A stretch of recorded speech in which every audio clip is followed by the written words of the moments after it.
ada satu perkara yang dimana jangankan orang-orang yang beriman, hatta orang kafir, bahkan seorang yang ateis sekalipun bersepakat bahwa perkara ini pasti benar adanya, yakni kematian.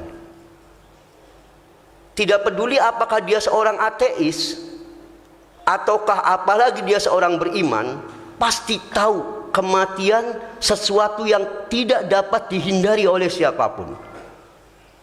Allah Subhanahu wa ta'ala berfirman dalam banyak ayatnya, salah satunya dalam Quran surah Ali Imran ayat 185, kullu nafsin dha'iqatul maut, setiap yang bernyawa pasti akan merasakan kematian. Bahkan kematian itu kita suka atau tidak kita sukai pasti akan datang. Dan kematian jika telah datang maka tidak pernah memilih-milih tempat dan waktu. Kematian dapat datang di saat Anda sedang berada asik di tempat tidur. Kematian bisa datang di saat kita sedang menuntut ilmu. Kematian bisa datang di saat kita sedang di pasar. Kematian bisa berada di saat kita di tempat-tempat na'udzubillah maksiat. Kematian dapat datang dimanapun dan kapanpun tanpa pemberitahuan dulu dan tanpa assalamualaikum terlebih dahulu. Ketika datang kita tidak pernah punya pilihan lagi. Dalam surah An-Nisa ayat 78 Allah Azza wa Jalla mengingatkan kepada kita, aynama takunu yudrikumul maut walau kuntum fi burujin musyayyadah, aynama takunu yudrikumul maut, dimanapun Anda berada maka kematian yang akan mengejar Anda. Dimanapun Anda berada, tidak pernah pilih-pilih tempat. Sampai untuk mempertegas makna dimanapun, pada ujung ayatnya Allah katakan, walau kuntum fi burujim musyayyadah, walaupun Anda berada dalam bunker, dalam benteng yang teramat kokoh, silakan Anda lari, silakan Anda mencoba bersembunyi, tapi kematian yang akan mengejar Anda. Dan jika kematian yang mengejar Anda, walau kuntum fi burujim musyayyadah, sekalipun Anda berada dalam benteng yang amat kokoh, pasti Anda akan harus mati pada saatnya. Bahkan dalam Quran surah An-Nisa, Allah memfirmankan dan menginformasikan kepada kita, dan Allah sangat tahu bahwa kita paling tidak suka terhadap apa yang disebut kematian, di mana Dia Azza wa Jalla mengingatkan, qul innal mauta alladzi tafirruna minhu fa innahu mulaqikum thumma turadduna ila alimil ghaibi wasyahadah fayunabbiukum bima kuntum ta'lamun. Qul innal maut alladzi tafirruna minhu fa innahu mulaqikum. Katakan, innal maut, bahwasanya kematian, alladzi tafirruna minhu, yang Anda semua lari, takut kepada yang namanya kematian. Apa kita akui? Siapa di antara kita yang berani? Kita semua tentu merasa takut kepada yang kematian. Maka Allah sampai sebutkan, alladzi tafirruna minhu, yang kalian lari, kalian menghindar sebisa mungkin. Tidak ada di antara kita yang ingin kematian. Tapi lalu Allah katakan, fa innahu mulaqikum, tetapi sesungguhnya kematian itu yang akan menjemput dan menemui Anda. Walaupun Anda tidak suka, walaupun Anda tidak pengen kematian itu, walaupun Anda takut dan mencoba berlari, tetap kematian yang akan mengejar Anda. Thumma turadduna ila alimil ghaibi wasyahadah. Lalu setelah itu Anda semua akan dikembalikan kepada Allah, Zat yang maha mengetahui yang gaib maupun yang nampak. Wa yunabbiukum bima kuntum ta'malun. Dan setelah itu, setelah kematian, Anda akan siap diberikan oleh Allah Subhanahu wa taala berita, laporan, progres tentang apa yang dulu Anda lakukan waktu di dunia. Fa yunabbiukum bima kuntum ta'malun. Semua progres kehidupan kita, dari mulai kita baligh, Allah telah catat semuanya, dan kelak Allah akan memintai pertanggungjawaban dalam satu bentuk catatan yang sangat cermat kepada kita semua. Semoga Allah memudahkan urusan kita dalam menghadapi yaumul hisab ini. Amin ya rabbal alamin. Ikhwan azakumullah, mari kita lanjutkan. Dalam hadis sahih riwayat Bukhari 7504 dan lain-lain, ada satu hadis qudsi bersumber dari Abu Hurairah radhiyallahu anhu. Abu Hurairah radhiyallahu anhu mengatakan, suatu ketika Rasulullah sallallahu alaihi wasallam pernah bersabda, qala Allah taala, Allah taala berfirman. Ini yang namanya hadis qudsi, firman Allah, tidak Anda temukan dalam Quran. Nabi bersabda, sallallahu alaihi wasallam bersabda, Allah berfirman, "Idza ahabba 'abdi liqa'i, ahbabtu liqa'ah." Kata Allah, bila hambaku senang berjumpa dengan aku pun akan senang berjumpa dengan dia. Wa idza kariha liqa'i, karihtu liqa'ah. Tapi bila hambaku tidak mau, benci menjumpai aku pun akan benci terhadap menjumpai dia. Kalau kita suka pengen ketemu Allah, Allah pun suka menyambut kita ahlan wa sahlan. Tapi kalau Anda tidak suka, maka Allah pun tidak suka bertemu dengan Anda. Saya tanya kepada antum, antum pengen? Jawabannya bingung. Ana yakin antum bingung, dilematis. Kalau dijawab pengen, perasaan antum belum siap. Kalau enggak mau, kena hadis ini. Maka jangan salah paham ikhwan. Jangankan sekelas kita, sekelas tabi'in senior sempat tersubhat dengan hadis ini karena salah paham. Mari kita lihat dalam hadis sahih riwayat Muslim nomor hadis 2685. Suraikh rahimahullah sempat menemui Aisyah radhiyallahu anha dalam rangka mengklarifikasi hadis ini. Agar lebih jelas kita lihat, saat Suraikh rahimahullah bertemu dengan Aisyah radhiyallahu anha, langsung bertanya, "Ya ummul mukminin, wahai ummul mukminin Aisyah radhiyallahu anha, sami'tu Abu Hurairah radhiyallahu anhu, sungguh aku telah pernah mendengar bahwa Abu Hurairah radhiyallahu anhu yadhkuru an Rasulillah sallallahu alaihi wasallam, menyampaikan suatu hadis yang datang dari Rasulullah SAW. Hadisan, suatu hadis, lalu hadisnya disebut, yaitu hadis yang tadi kita sebutkan. Siapa yang mau senang ketemu Allah, Allah pun senang kepadanya. Siapa yang benci ketemu Allah, Allah pun tidak suka. Maka kata Suraikh rahimahullah, in kana kadzalik faqad halakna. Wahai Aisyah radhiyallahu anha, jika benar hadis ini, sungguh kami semua binasa. Kami binasa. Mendengar itu, qalat Aisyah radhiyallahu anha bertanya, wa ma dzak? Wahai Suraikh rahimahullah, hadis mana yang kau maksudkan? Qal, maka Suraikh rahimahullah menjawab, qala Rasulullah SAW, bahwa Rasulullah SAW bersabda, man ahabba liqa Allah, ahabba Allah liqa'ah.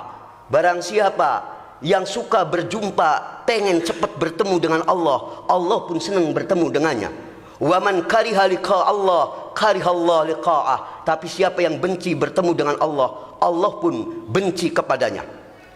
Walakin laisa minna ahadun illa wa huwa yakrahul maut. Tapi wahai Aisyah radhiyallahu anha, ketahuilah, tidak ada seorang di antara kami pun yang tidak benci kepada yang namanya kematian. Subhanallah, jujurnya seorang tabi'in. Siapa yang mau katanya? Itu sekelas tabi'in. Maka tadi ana nanya pada antum, berani kematian? Kalau antum jawab siap, ini lebih tabi'in nih. Tabi'in aja belak-belakan. Walakin laisa minna ahadun illa wa huwa yakrahul maut. Tak ada seorang pun di antara kami kecuali pasti takut, enggak suka kepada yang namanya kematian. Jujurnya para tabi'in berbeda dengan kita, ikhwan. Kita banyak memanipulasi agama kita. Kita sering tidak jujur. Para tabi'in rahimahullah, apalagi sekelas Suraih rahimahullah, benar-benar menyampaikan apa adanya, disampaikan secara terang-terangan. Kami semua takut kepada yang namanya kematian, tidak suka kepada yang namanya kematian. Mendengar itu, qalat, maka Aisyah radhiyallahu anha menimpali, qad qalahu Rasulullah sallallahu alaihi wa alihi wasallam wa laisa billadzi tadhhabu ilai. Ketahui oleh kau wahai Suraih rahimahullah, benar Nabi sallallahu alaihi wasallam menyampaikan berita ini, benar. Tetapi pengertian hadis ini bukan seperti yang Anda pahami. Bukan itu maksudnya.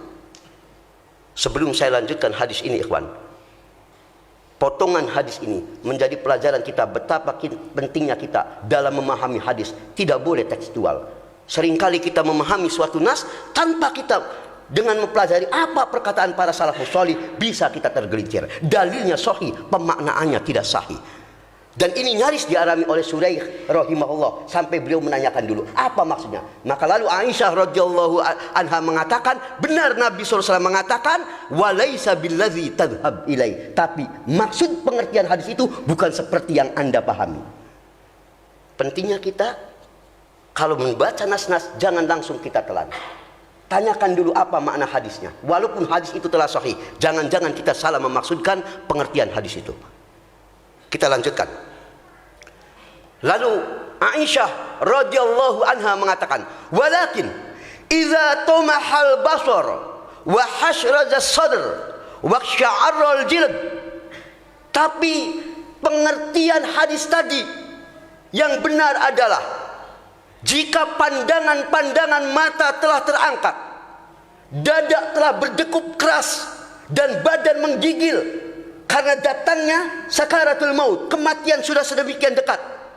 Fa inda zalika, maka pada saat itulah man ahabba lika Allah ahabballah liqa'ah. Siapa yang cinta, senang berjumpa dengan Allah, Allah pun akan senang berjumpa dengannya. Wa man kariha lika Allah, tapi siapa yang benci dengan pertemuan dengan Allah, karihallah liqa'ah, Allah pun benci kepadanya. Sebab pada saat seorang datang sakaratul maut, dia sudah tahu kelak akan menempati surga atau neraka. Itu di sakaratul maut itu. Langsung begitu dia badan menggigil, hebat dahsyatnya sakaratul maut, saat itu dia sudah punya gambaran akan kemana dia pergi. Maka pada saat itu kalau dia merasa benci, dia akan menjadi penghuni jahanam. Kalau dia ridho, dia akan senang, cabut nyawaku ya Allah, karena dia tahu akan mendapatkan surga yang tertinggi. Semoga Allah menjadikan kita sebagai orang-orang yang memudahkan jalan hidup kita menuju surganya, amin ya rabbal alamin. Inilah yang dimaksud siapa yang itu. Kalau secara kita pribadi, secara kita perseorangan, boleh jadi kita takut kepada yang kematian, tapi yang dimaksud hadis ini bukan semacam itu. Wajar kita semua takut kepada kematian, wajar. Bisa dipahami kawan? Tapi yang dimaksud takut di sini lalu dijelaskan oleh Aisyah radhiyallahu anha. Ini maksud hadis ini. Kita teruskan. Ikhwan, ada banyak dalil sebelum saya sampai kepada sakaratul maut. Tema sentralnya sakaratul maut, tapi saya perlu memberikan pengantar-pengantar dulu. Karena hal ini penting sebagai penunjang materi kita. Suplemennya ada di sini dulu. Ikhwan azan ya Allah wa iyyakum. Ada banyak dalil yang menunjukkan kewajiban kita mempersiapkan kematian. Tak terhitung jumlahnya, baik dari Al-Quran, hadis-hadis yang sahih maupun asar dari para salafus salih ridwanullah alaihim ajma'in. Tapi di sini saya akan menyebutkan beberapa saja di antaranya. Wajib bagi kita untuk selalu berpikir, apa kalau kematian datang kepada kita hari ini setelah Anda pulang dari taklim, kita mati, apa yang harus kita persiapkan? Semuanya wajib berpikir. Karena itu mari kita lihat nas-nas yang tegas dan jelas.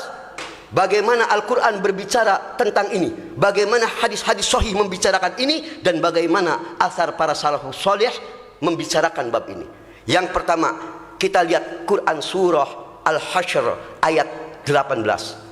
Surat ini yang kemudian sering saya baca ketika saya mengimami, karena di dalamnya ada peringatan khususnya untuk diri saya pribadi. Kita lihat Al-Hasyr ayat 18. Ya ayyuhalladzina amanu taqullah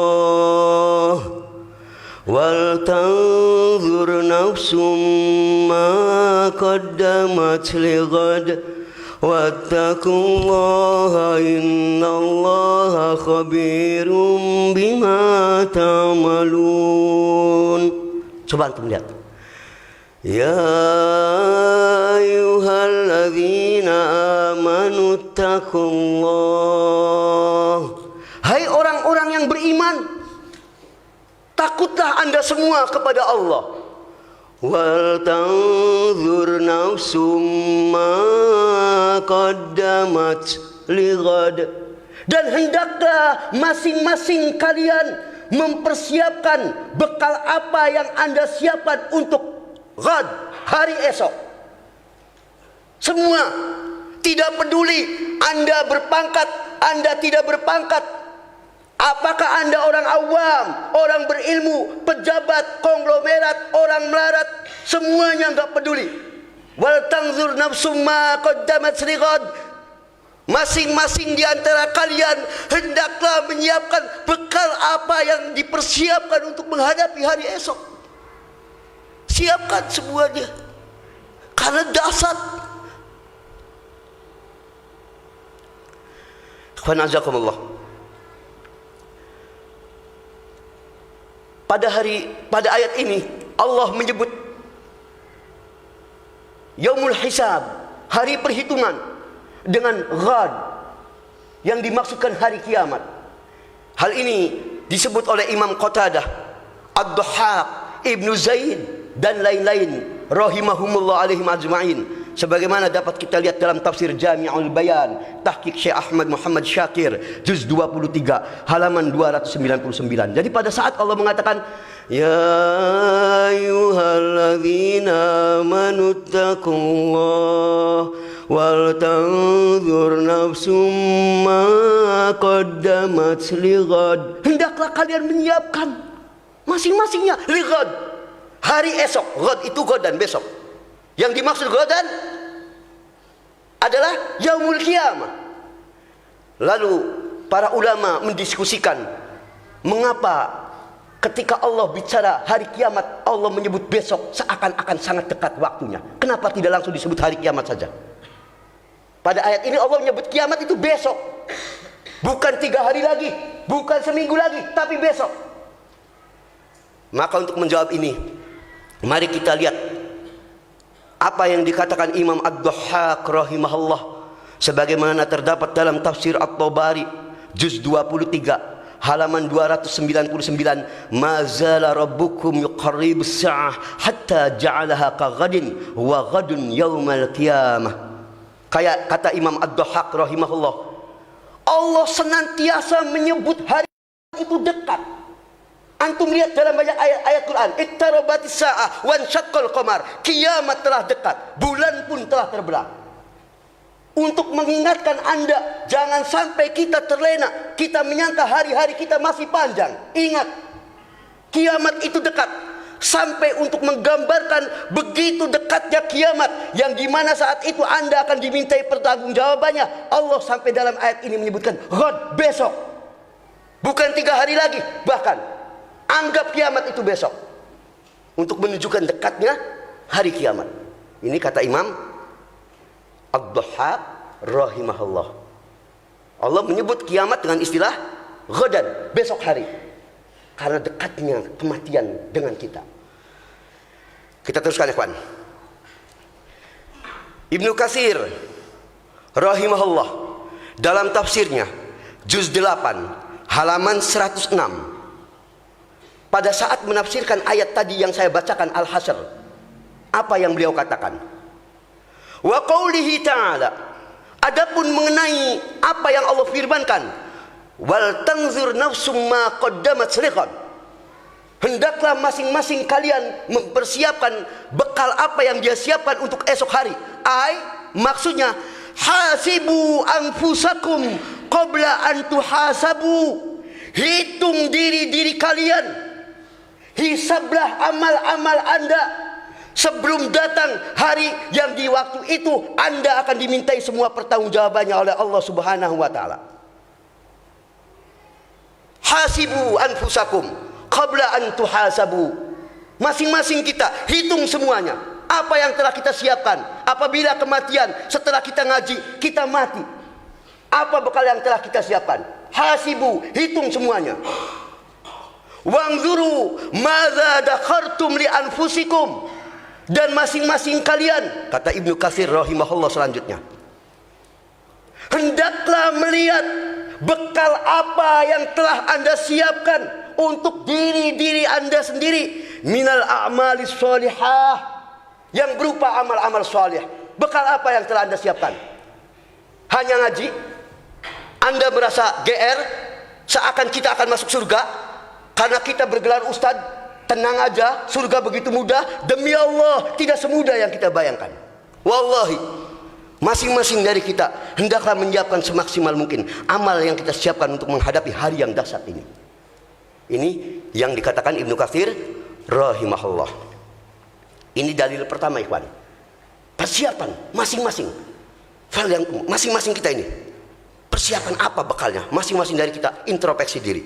Yang kedua, dalam hadis riwayat Tirmidzi 2307, Nasa'i 1824, kata Ahmad Syakir rahimahullah di juz 15 halaman 49 sahih, kata Syekh bin Baz rahimahullah dalam hasyiahnya atas Bulughul Maram halaman 341 sahih, kata Syekh Al-Albani rahimahullah dalam Sahihul Jami' nomor hadis 1210 sahih, Rasulullah sallallahu alaihi wasallam menyabdakan, aksiru zikra hazimil ladat, perbanyak oleh kalian sang pemutus kelezatan, al-maut, kematian, kata Nabi sallallahu alaihi wasallam. Perbanyak oleh kalian. Anda hari ini masih bisa tertawa dengan anak istri Anda.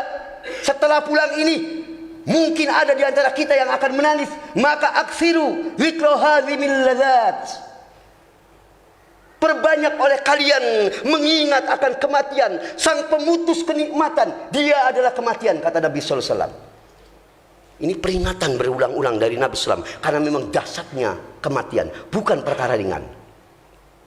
Yang ketiga, hadis riwayat Ibnu Majah 4190, dihasankan oleh Imam Nawawi rahimahullah dalam Al-Majmu' juz 5 halaman 105, dan dihasankan pula oleh Syekh Al-Albani rahimahullah dalam Sahihul Jami' nomor hadis 7844, Anil Barra radhiyallahu anhu qala, dari sahabat yang mulia Al-Barra bin Azib radhiyallahu anhu, kunna ma'a Rasulillah sallallahu alaihi wasallam fi janazah.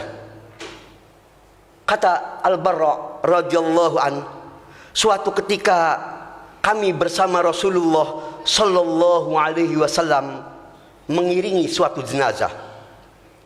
Fajalasa ala safiril qabr, lalu Nabi kita SAW duduk di tepi kubur, di pinggiran beliau duduk.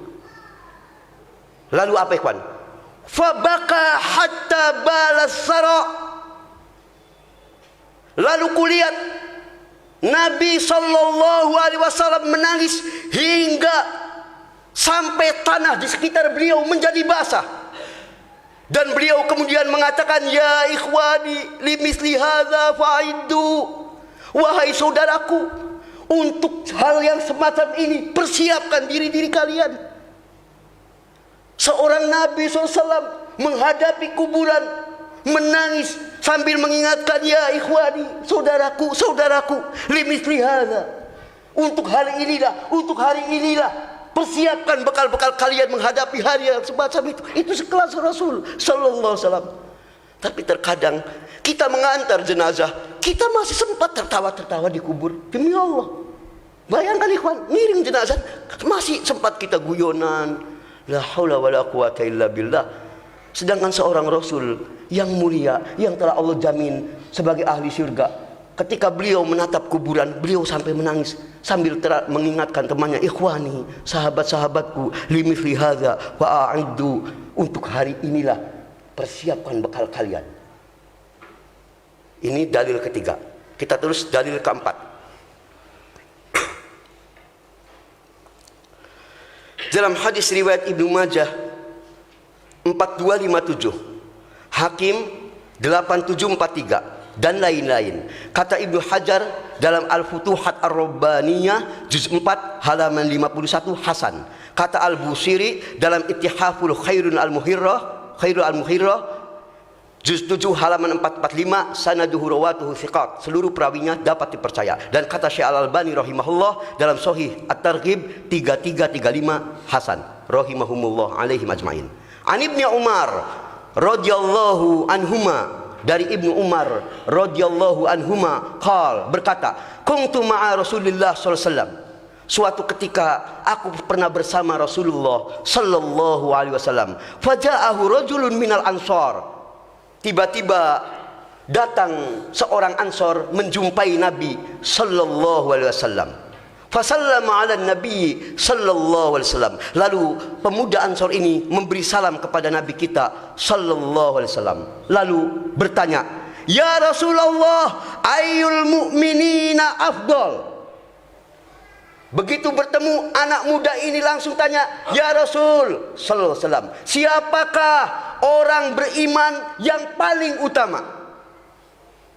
Maka kata Nabi kita sallam, "Ahsanuhum khuluqa," yaitu orang yang paling baik perangainya, adabnya, akhlaknya.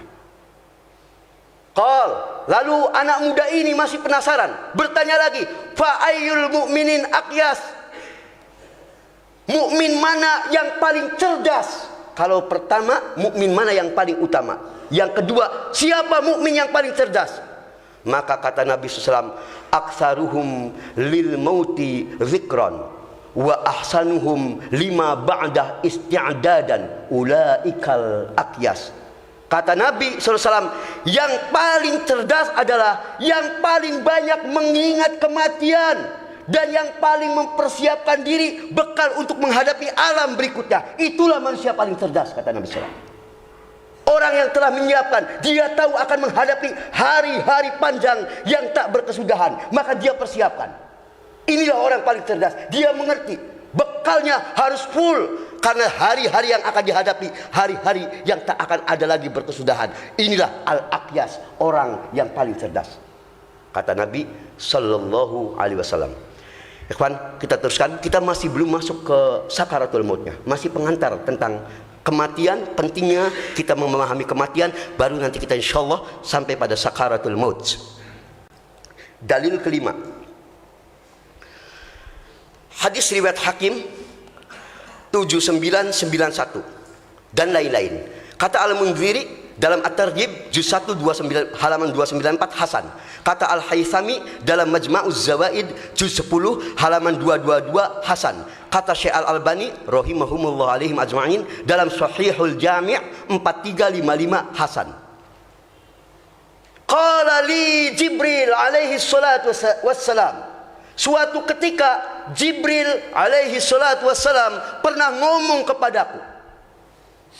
Langsung, apa perkataan Jibril kepada Nabi kita Muhammad SAW?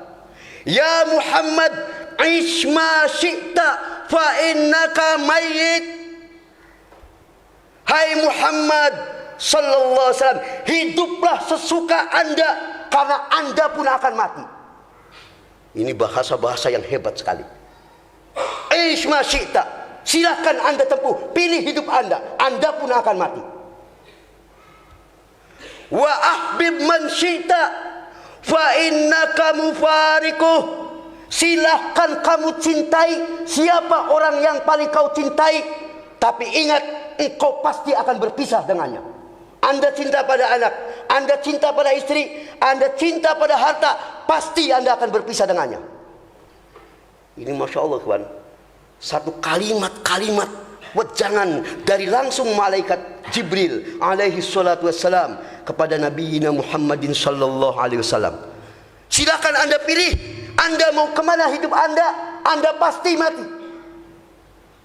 Silakan Anda cintai, hari ini Anda, istriku, aku sayang, hidup mati bareng kamu. Ketika kematian datang, Anda pasti berpisah kepadanya. Kemudian wa'mal ma syi'ta fa innaka mulaqi, dan silahkan hai Muhammad sallallahu alaihi wasallam, beramallah sesukamu karena engkau kelak akan menemui, memanen apa amalmu waktu di dunia itu. Silakan. Subhanallah ikhwan, hiduplah sesukamu. Anda silahkan pilih jalan hidupnya, karena Anda pasti akan mati. Silahkan Anda cintai orang yang Anda anggap pantas untuk dicintai, tapi ingat Anda akan berpisah dengannya. Dan silahkan Anda beramal, pengen apa Anda memilih jalan hidupnya, tapi Anda pasti akan dimintai pertanggungjawabannya dengan amal yang Anda lakukan. Masya Allah, satu wasiat yang hebat dari malaikat Jibril alaihi salatu wassalam kepada Nabi kita Muhammad sallallahu alaihi wasallam. Yang keenam, ada asar yang sangat bagus dari Umar bin Khattab radhiyallahu anhu, sebagaimana terdapat dalam kitab Hilyatul Auliya karya Abu Nuaim Al-Asbahani juz 1 halaman 53. Siapa yang meragukan keagungan dan kehebatan Umar bin Khattab radhiyallahu anhu? Tidak akan Anda temukan seorang pun yang meragukan kehebatan dan keagungan beliau, kecuali golongan-golongan Syiah Rafidhah yang brengsek, yang tidak perlu kita perhitungkan keadaan mereka. Apa yang Umar bin Khattab radhiyallahu anhu ingatkan? Lau nada munadi minas sama, kata Umar bin Khattab radhiyallahu anhu, kalaulah saat ini ada seruan dari langit, ayuhan nas, seruannya itu wahai manusia, innakum dakhilunal jannah kullukum ajmaun illa rajulan wahidan. Hei manusia, dijamin seluruh yang ada di muka bumi ini masuk surga semuanya, kecuali satu orang yang akan saya sisakan masuk neraka. La khiftu an akun huwa, sungguh aku khawatir laki-laki itu adalah saya. Bayangkan ikhwan, sekelas Umar bin Khattab karena takut menghadapi kematian, bertanggung jawab, kalaupun ada suara dari langit, aku jamin seluruh penghuni surga masuk semua surga kecuali satu orang. Maka kata Umar bin Khattab, aku takut satu orang itu adalah aku yang akan masuk neraka. Itu sekelas Umar bin Khattab radhiyallahu anhu.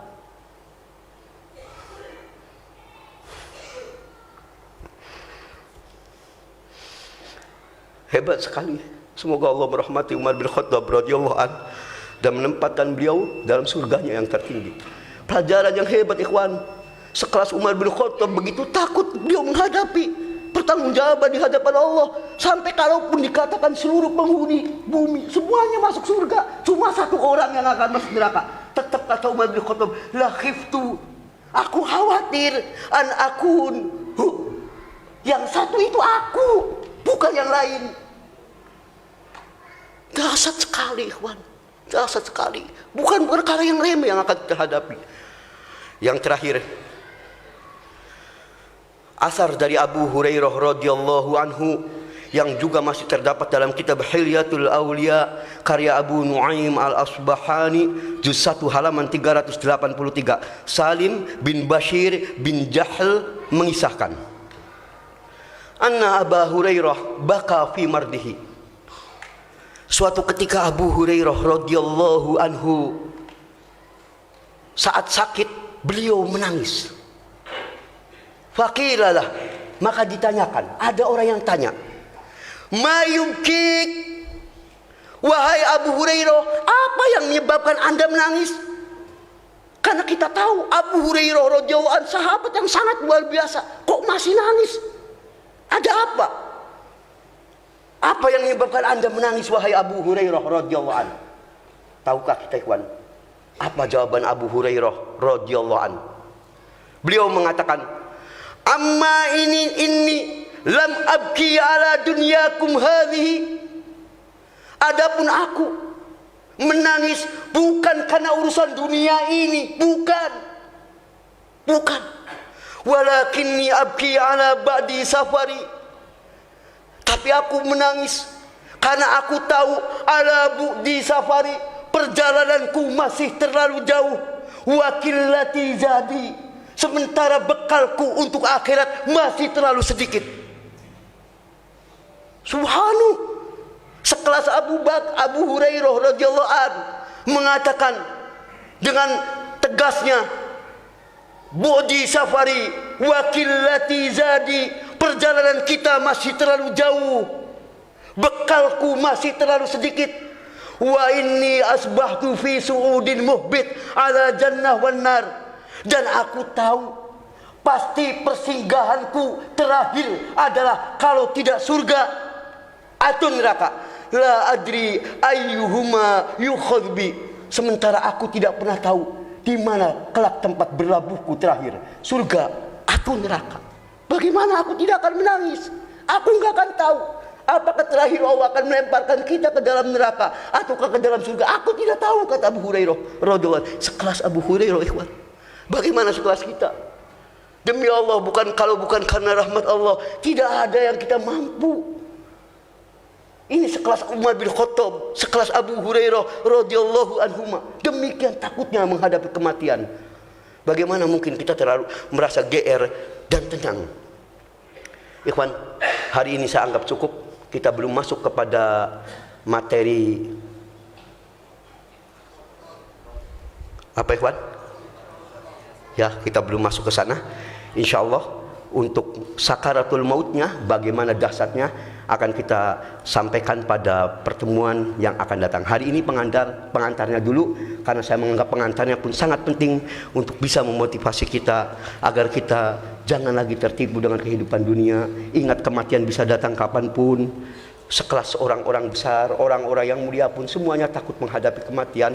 Maka wajib bagi kita untuk lebih takut menghadapi kepada kematian. Semoga Allah memudahkan urusan kita. Barakallahu fikum ajmain. Walhamdulillahirabbil alamin. Wassallallahu ala Muhammadin. Assalamualaikum warahmatullahi wabarakatuh.